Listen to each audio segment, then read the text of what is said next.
morning and welcome to Gascoigne Howman's Instagram Live in our trendy new podcast studio. And I'm joined this morning by Rebecca Whitehead. Rebecca. Good morning, I am Rebecca Whitehead. I am the Lettings Director for Gascoigne Howman. I've been with the company, do you know, nearly 9 years. No, you're becoming a veteran. I am, well, I'll tell you a really frightening fact Come just before we get going. Yeah. Caroline asked me how long I've been in the industry. 25 years. Ooh. I mean, I know it look old enough, but... You took the line straight from so the that's mouth. quite scary. Veteran indeed. Well, but we need a veteran today. We need someone who can talk to us about the Renters' Rights Bill. So basically what we've done is today we've created a bit of a question and answer session based on questions that have been sent in to have a genuine expert who can really dig under the detail and all the newspaper headlines and give us the reality of what we think anyway that the Renters' Rights Bill is going to look like. So we've got quite a few questions here, but if you've got any more, do feel free to send them in and we can address them either today or in a future session. So Rebecca, loads to go through. Let's see what we can get through. So, Shall I start with an intro? Tell us what it is. Shall I start with an intro? What is it? So, the Renters' Rights Bill was originally introduced, believe it or not, by Theresa May. So that tells you how long ago. Straight away we're going back a bit. Yeah, and this is sometimes the thing with lettings legislation. We talk about it, everyone panics, and then nothing happens for quite a long period of time. Now, under the Conservative government, just before we changed, just recently, to our Labour government, they really did have a push to get this through, but didn't quite manage it. Right. So at the moment, it's been renamed, so under the Labour government, it's now called the Renters' Rights Bill, previously known as the Renters' Reform Bill. And is the Renters' Rights Bill, the Labour introduction of this, substantially different to what Theresa May and the Conservatives were proposing, or is it a similar theme? It's a very similar thing. So there are some changes. I'm sure that's, there's no fundamental changes, but there's some slight changes in the drafting of what we've seen. So at the moment, any parliamentary bill that's going to get passed has to go through a process. Won't bore you with it too much, but there's lots of different stages. First reading, second reading, committee stage, report stage, and then third reading. And it has to do that in the House of Commons, and then it has to do it again in the House of Lords. Mm-hmm. So at present, this particular bill is at the committee stage. So it's still got a bit to go. So the committee stage is really where people can start making comments on it. Right. So it's been released. So if you Google the Renters' Rights Bill, you can find the government document and you can read absolutely every single word. I think it's 400 and something pages. Yeah. Have you read every page of it? I absolutely have. Well done. Of course I have. Love it. And so that at the moment people are commenting, and industry professionals are commenting, and then it goes to the report stage. Now what's quite interesting about this is there's no prescribed timescale for each of those stages, but what they have done for the first time that many people have seen is said that they do want the report stage to be entered by the end of November. Okay. So that shows an intent for this government, in my opinion. It's a priority. It's a priority, yeah, okay. and they want to get it through. Interesting. So how soon might we see it come into play? That was my next question. do you know? Early next year? We can only make an educated guess. Mm-hmm. The earliest possible, I believe, from what I've read, is summer next year. Okay. It could then perhaps be as late as April of the following year. But it's always best to over-prepare. Yeah. Hence why we're talking about it now. Yeah. Now, I would like to just give a caveat before you ask me any questions. Okay. This is in a draft form. So hopefully everything I say will be useful and won't all change, but there's a chance it will. But if you're watching this in retrospect next March, it might be out of date, is what you say. Okay. So. Yeah, and what we'll do is I'll give you all the information and answer all the questions as they are today, and over the course of the next few months until the legislation comes in, we can give you really regular updates.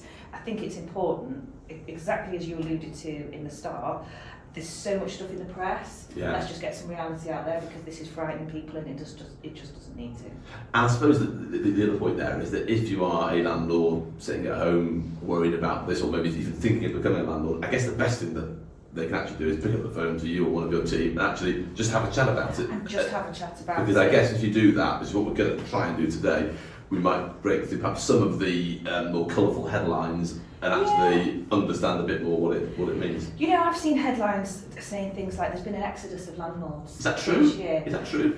Well, no. Not for me, and not for the North West. So firstly, I can talk about with Gascoigne Howman. Gascoigne Howman deal with thousands of landlords in the Cheshire and in the North West, the High Peak, South Manchester area. And we're seeing lots of new landlords join us, hundreds of new landlords in fact. We've been really, really happy to welcome on board with us as new managed clients, and they're either first-time landlords or they're landlords expanding their portfolio. So we're seeing that, and of course there are some landlords selling. but there always have been. I assume there's and always will be a bit of coming and going, yeah. So we've not seen that. And actually recently I went to a Property Mark conference, which the Property Mark is, like, used to be called ALA. Okay, yeah. So it's the industry standard. So lots of agents went, they all said the same thing. Mm-hmm. So they're all seeing new landlords come. And then actually, interestingly, just within the last few weeks, I've had a Rightmove conference. So that's all agents on Rightmove across the Northwest. Mm-hmm. And actually the trend there is that tenant demand is slightly coming down, not to a point to be worried, to a point that it's manageable, whilst supply is actually now increasing and there's more coming to the market. I would say that's probably a good thing, isn't it? Because we did have this situation, through quite a lot of the year where property would go on the market, 15 people would turn up and want it, which obviously is quite challenging for everyone as the landlord as well, but difficult for potential tenants, even difficult for the agents. It's been a really difficult market. And what I would say for landlords, whilst they may have got used to it being so quick for a property to be rented, it's not hard to find a tenant. What's hard is to find you the best tenant. Yeah, the right tenant. And actually, we need to have the time to find you the best tenant. We don't want to just show the first 15 people that are interested in the property. We want to show the best 15 people, and that will happen much better when we've got the time to do that. Because I suppose in some ways it could be the classic false economy. You rush it at the beginning, problems then emerge, and of course it takes a lot longer. Yeah, tenants rushing because they're under pressure because they've not got any choice. So they're perhaps taking a property that isn't perfect for them. And then you've got, not necessarily having the time to go through all 100 applicants that have applied. You think, well, I've got 15 viewers. It's going to be a much better balance for everybody involved, I truly believe. So, the market's good. Like it. Right, let's look at the question. Okay, I have got some notes. Well done. We'll let you. Do you remember when you used to do maths and you could take the calculator into the exam with you? Absolutely. It's a bit like that, isn't it? This is your calculator. Okay. Let's go. I'm not sure if that's a modern day thing. It was back in 1999, but anyway. Okay, so how do you think this bill will impact both tenants and landlords in the short term and the long term? Quite a big question that. Let's deal with tenants first of all. Okay. So I think what we'll do, if I just talk about one of the first fundamental things that the bill is going to impose, we talk about assured short hold tenancy agreement. ASTs. An AST, and they've actually been in place since 1989. So, for my long career, as we talk about it, that's all I'm used to. Yeah. But there was a time before and there was a time after. There's going to be a time after. Now, the big fundamental change with this is all tenancies will become periodic. What does that mean? We're used to landlords and tenants saying, I'd like a 6-month tenancy, a 12-month tenancy, a 2-year tenancy. That is not a thing any longer. So that 6-month AST or 12-month, forget about Absolutely it. It's going to go. So what will happen on the day that a tenancy starts is it will be a month-by-month contract from day one. Now, how will that affect tenants? They're probably going to be slightly nervous. Tenants like the security of a 12-month tenancy as much as landlords. Is there a minimum term though to that? So at the moment the tenant signs up for say 12 months, so they only got 12 months. In this new world where that's gone, is there any sort of minimum period for that tenant? No, I mean the only thing, the minimum length that a tenancy is going to be able to exist by default because of the way it's written is going to be 3 months. Now the reason for that is that a tenant is going to have to give 2 months notice. Okay. At present they can only give 1.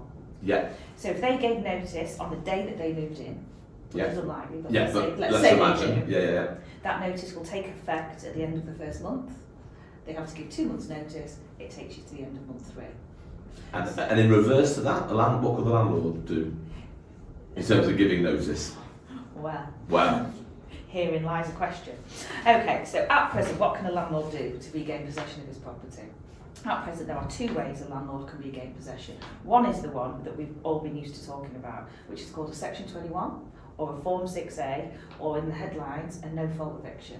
So if you're a landlord in this current market and you want your property back, you can give 2 months' notice to the tenant with no reason. So you just want it back, don't know what the reason is, whatever you reason, can give it, as long as you're not in that original fixed term.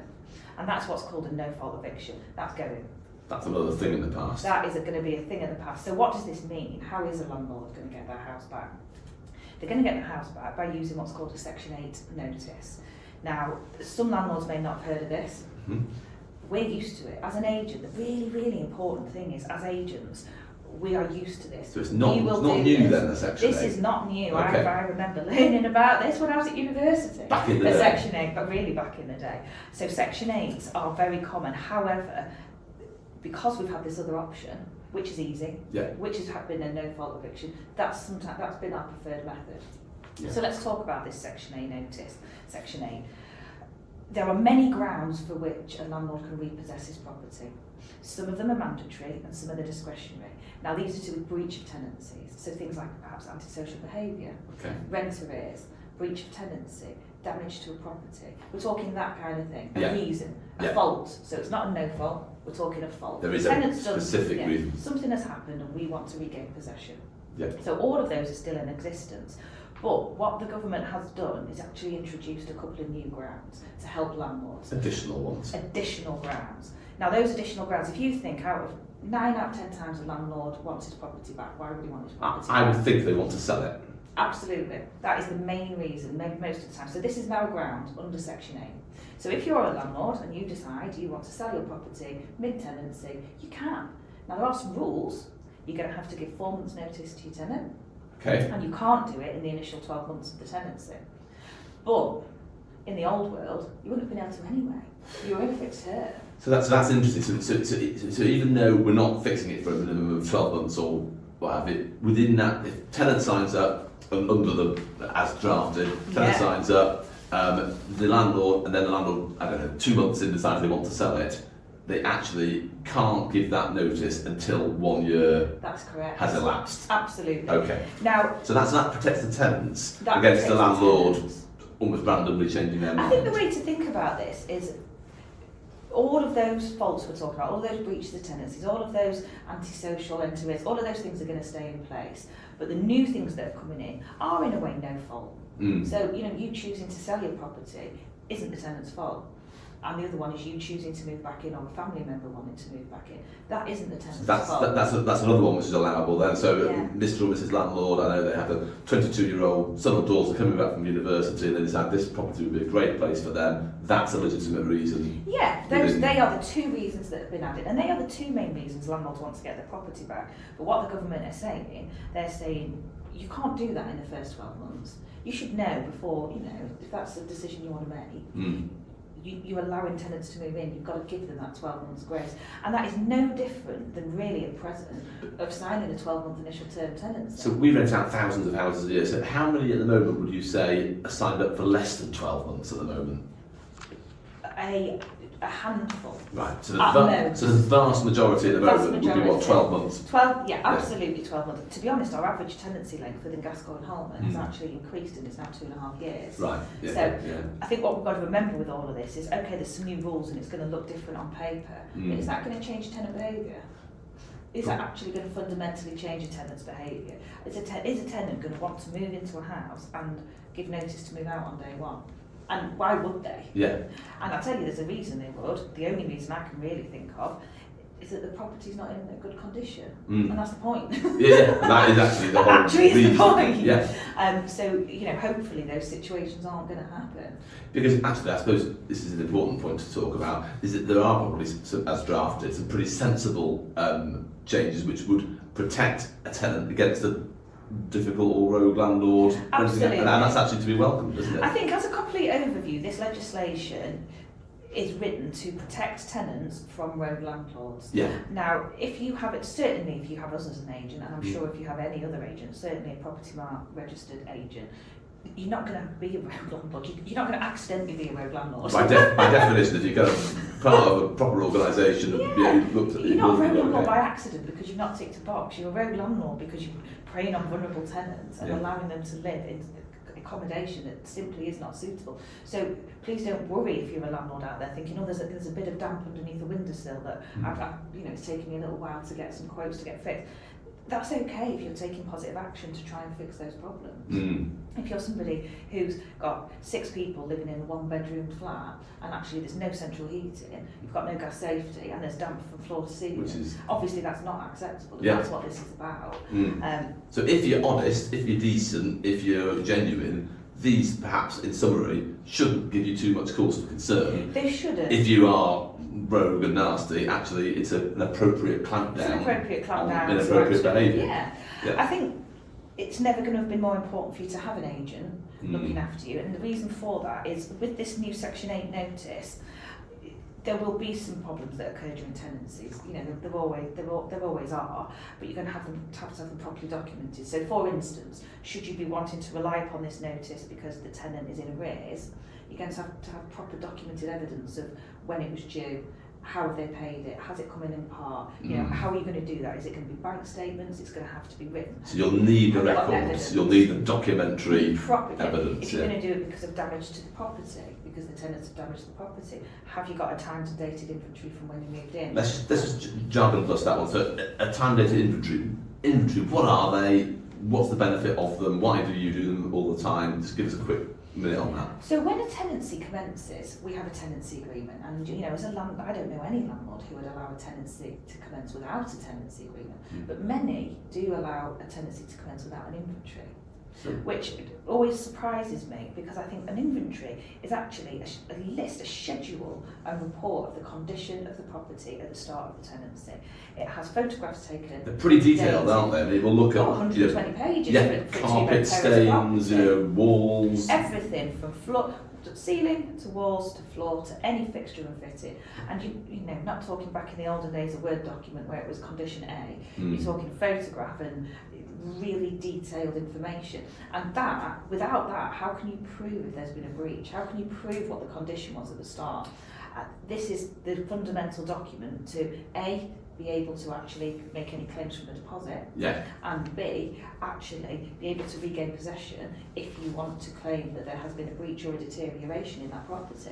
So really, and actually of course it is a protection for the tenant as well, but of course it goes both ways, doesn't it? Absolutely. You know, so if they move into the property and there's already, for example, a slight scratch on the kitchen door, well actually if it's in the inventory that's provable that it's not the tenant's fault, it was already there. So really, as a landlord, you'd be kind of mad you would not to have one. Would that be fair? Yeah, and I think in the past some landlords have, you know, so the only value in the past perhaps has been to protect the deposit. The value in the new world is actually going to be to regain possession should your property be deteriorating.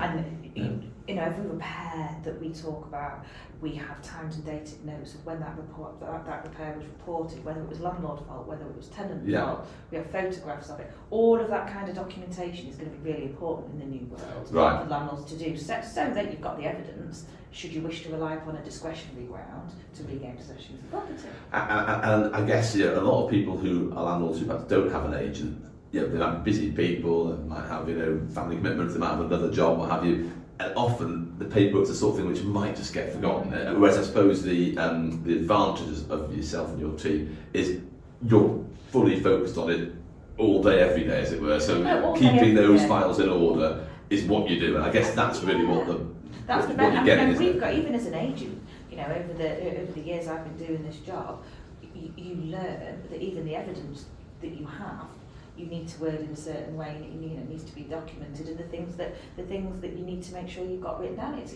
really, really, really important. I mean, I say to landlords, if you're going to do it on a let-only basis, let us manage it just for the first year or so, just so you can see what it looks like, so you know what records to keep yourself. Yes, you see what our reports look like, then you can duplicate it should you wish to do it on your own later down the line. Got it. Understood. So that is important. So the main things under here, first one is as we've talked about, no more fixed term tenancy. That's point one.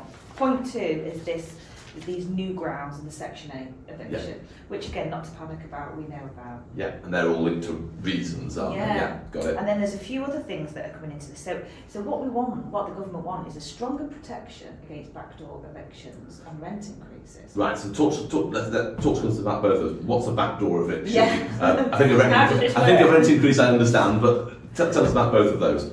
So I think because we're not going to be able to serve notice without a reason, we're going to have to be able to do these breach of tenancies. What we're trying to do is go, what might landlords do about that? So landlords might say, okay, I want to get this tenant out. Yeah. I haven't got a good enough reason, so I'm going to increase their rent by £500 a month. Make it completely... I'm going to make it possible. Right. I'm going to make it unviable. So actually there's going to be protection put in. So rents will still be able to be increased annually, but it will have to be in line with the market rent. And how is the market rent going to be defined? Well, by us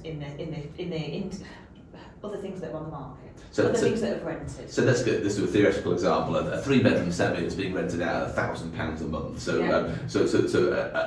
perhaps a naughty landlord at the moment might say, I'm going to increase it to £2,000 a month to get that person out. Yeah. So under the new provisions, there would be like a sort of safety mechanism almost, where they're saying you can increase the rent, but only to X. Right, and X will be defined by what, local comparables? Yeah, well, X will be defined by us as an agent. So again, if the landlord had asked us to do that, we'd say no, that's unreasonable. Yeah. You can't do that.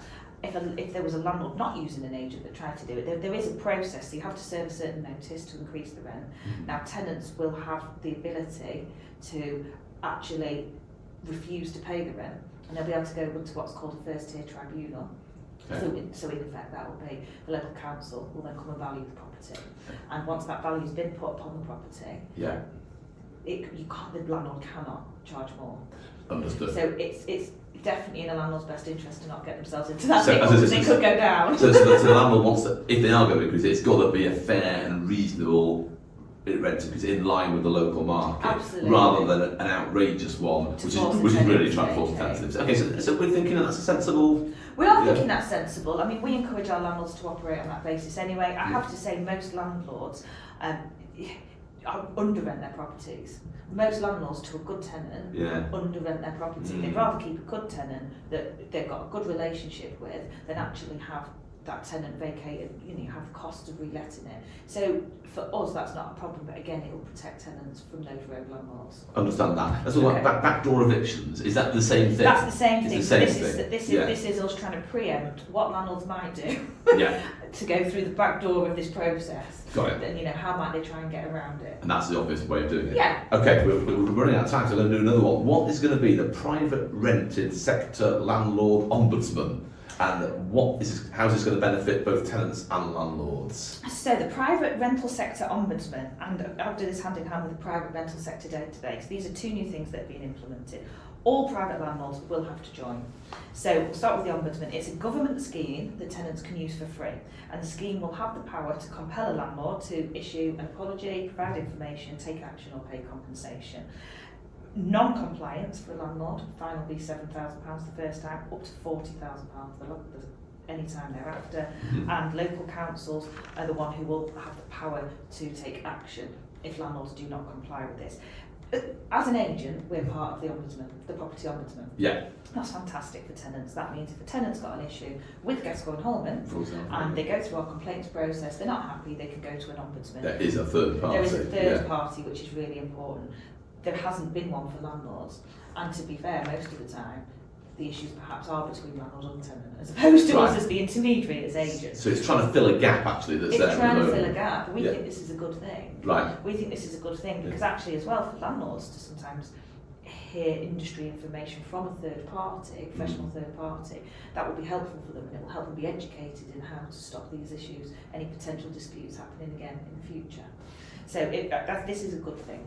Interesting. Okay, got it. And hand in hand with that private rental sector database, all landlords are going to have to register themselves on the database, every single property that they've got. Right. And again, there will be penalties. We don't know what the database is going to look like yet. It's not made. Right, but there will be one. Yeah, this is something we'll do on. If you were a managed client, this is something we do for them. You get automatic. We'd make sure we look after them. And as soon as we know what this looks like, we will educate everybody. Yeah. We will let everybody know. When we know. Yeah, absolutely. I want to talk to you about pets. Okay. I want to talk to you about pets. This is a big question. This is one that comes up all the time. So the question we've got here is that the bill allows landlords, as proposed, to charge for pet insurance and restricts unreasonable withholding of consent for pets. Yes. How might this change the dynamic between pet-owning tenants and landlords? So, as a pet owner myself. Okay, so you're right. So you love pets. So we're not anti-pets. But I also do see some pet damage in the properties I go to, and it's difficult. This landlords as a whole don't always want pets in their property.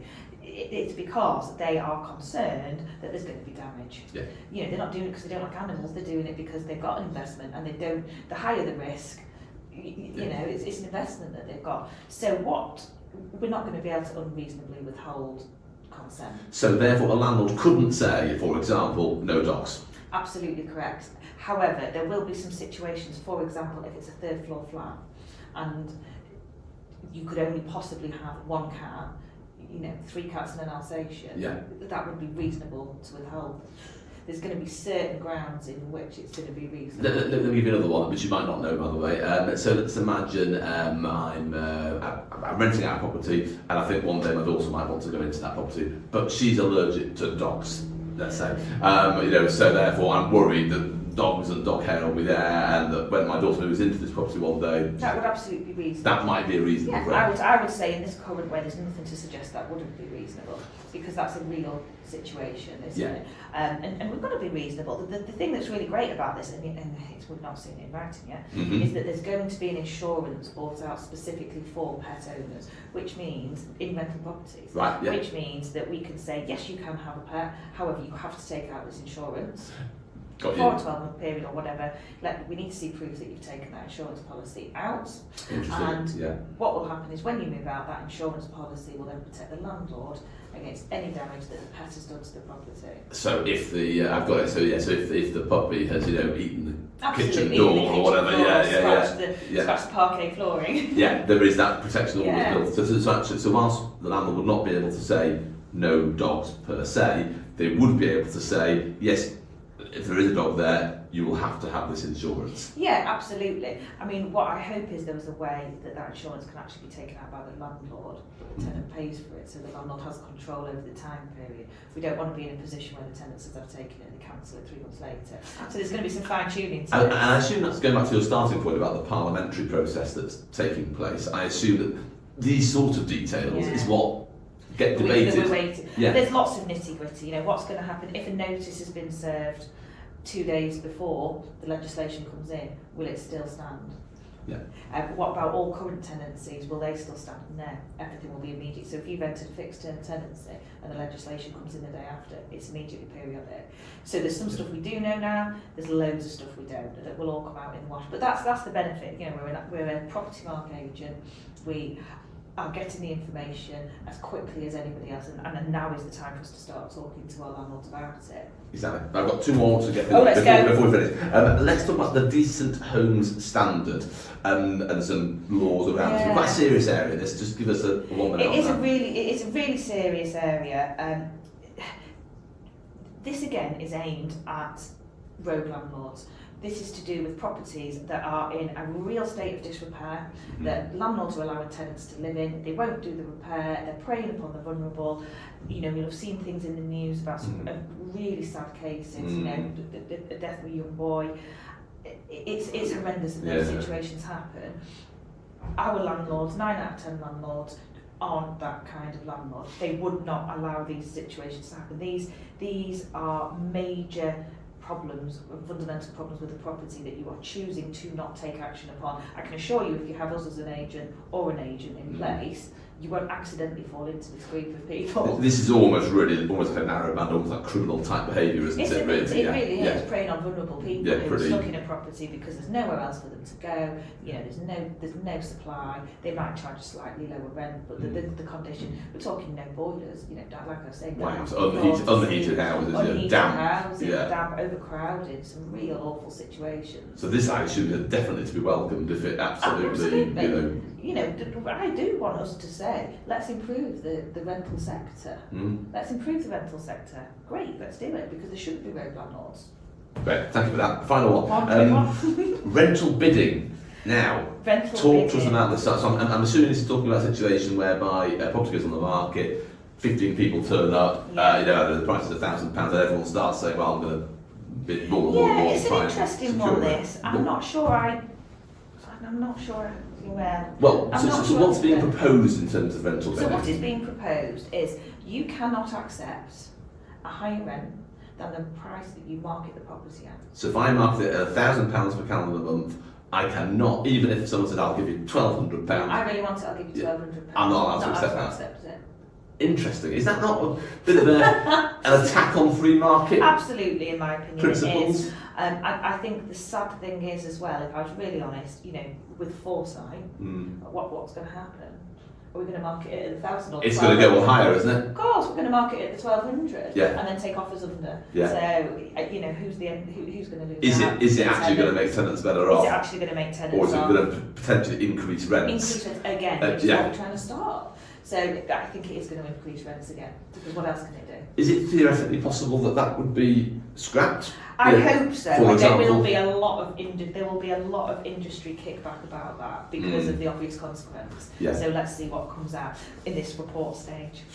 Rebecca, well, thank you so much for that myth busting and that kind of. I love the way Rachel looked at the details. So if you have any further questions, Rebecca and her team will be very, very happy to answer any of them. And of course, it is an ongoing situation, so we'll probably do a future Instagram live covering this topic. But Rebecca, thank you so much. Thank you very much, Robert. Very much enjoyed it in our trendy new surroundings. You can go relax now. You can go relax now. Have a good day at the office. Thanks for joining us, and we'll see you again on Instagram live soon. Thank you.